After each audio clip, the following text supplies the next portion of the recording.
Hello les amis, je vous retrouve pour une nouvelle vidéo sur le football et la Ligue des Champions 2025-2026 et je vais vous présenter le match Galatasaray contre Atlético de Madrid. C'est un match qui a lieu ce mercredi 21 janvier 2026 à 18h45 pour le compte de la 7e journée dans cette compétition. Alors Galatasaray c'est le 18e du classement qui reçoit l'Atlético de Madrid le 8e. Dans cette vidéo on va revenir sur le classement de la Ligue des Champions avec les statistiques des deux équipes.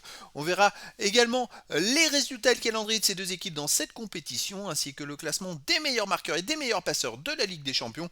Puis on enchaînera par les 10 derniers résultats, toutes compétitions confondues et les stats de Galatasaray et de l'Atlético de Madrid. Et on terminera par les compositions d'équipes et tactiques éventuelles, ce qui nous permettra d'avoir une idée et une tendance à cette rencontre. Alors pour ceux qui souhaitent voir ce match à la télé, sachez que vous pouvez le voir sur Canal Plus Foot. Et donc, dans cette compétition, je le rappelle qu'en phase de poule, il y a 36 équipes et 8 journées. À la fin des 8 journées, les 8 premiers seront qualifiés pour les 8e de finale. De la 9e à la 24e place, les équipes joueront des 16e de finale et au-delà, les équipes seront éliminées. Et donc, il reste 2 journées et 6 points possibles. Et pour l'instant, Galatasaray est 18e avec 9 points en 6 matchs, 3 victoires, 3 défaites, 8 buts marqués, 8 buts encaissés, 0 de différence de but. Ils ont 3 points d'avance sur les premiers non qualifiés. L'Atlético de Madrid de son côté est 8ème avec 12 points en 6 matchs, 4 victoires, aucun nul, 2 défaites, 15 buts marqués, 12 encaissés, plus 3 de différence de but. En fait, il n'y a que 3 points d'écart entre les deux équipes. Si Galatasaray gagne, ils reviendront sur l'Atlético de Madrid au classement. Au niveau des résultats et calendriers, Galatasaray est démarré par une grosse défaite à l'Eintracht Francfort 5-1, puis ils ont battu Liverpool 1-0, ils ont battu Bodo Glimt 3-1, ils ont gagné 3-0 à l'Ajax Amsterdam, ils ont perdu contre l'Union Saint-Gilloise 1-0, ils ont perdu 1-0 à Monaco. Là, ils reçoivent l'Atlético de Madrid et termineront à Manchester City.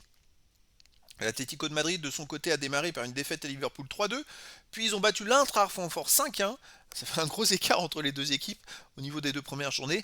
Ils ont perdu 4-0 à Arsenal, ils ont battu Union Saint-Gilloise 3-1, ils ont battu l'Inter de Milan 2-1 et ils ont gagné au PSV Eindhoven 3-2. Là ils jouent à Galatasaray et recevront Bodo Glimt. Ils ont eu des adversaires communs, mais alors les différences de score, c'est Galatasaray qui a perdu 5-1 contre Francfort et l'Atlético qui a gagné 5-1 contre Francfort. Galatasaray aussi a perdu 1-0 contre l'Union Saint-Gilloise et l'Atlético a gagné 3-1 contre l'Union Saint-Gilloise. Donc ça peut donner une tendance, mais à l'inverse, Galatasaray a battu Liverpool 1-0 et l'Atlético a perdu 3-2 contre Liverpool. Bon, voilà, ça part dans l'autre sens. Au niveau des meilleurs marqueurs, pour Galatasaray, il y a le deuxième meilleur marqueur ex-aequo de cette Ligue des Champions qui est Victor Osimhen avec 6 buts. Un peu plus loin, 7e ex-aequo, Alvarez de l'Atlético de Madrid avec 4 buts. Et encore plus loin, 13e ex-aequo, Llorente de l'Atlético de Madrid avec 3 buts. Et au niveau des meilleurs passeurs, il n'y a aucun joueur des deux équipes dans les 18 premiers du classement pour l'instant. Les 10 derniers résultats, toutes compétitions confondues, Galatasaray, c'est 6 victoires de nul, 2 défaites, 19 buts marqués, 10 buts encaissés, plus 9 de différence de but.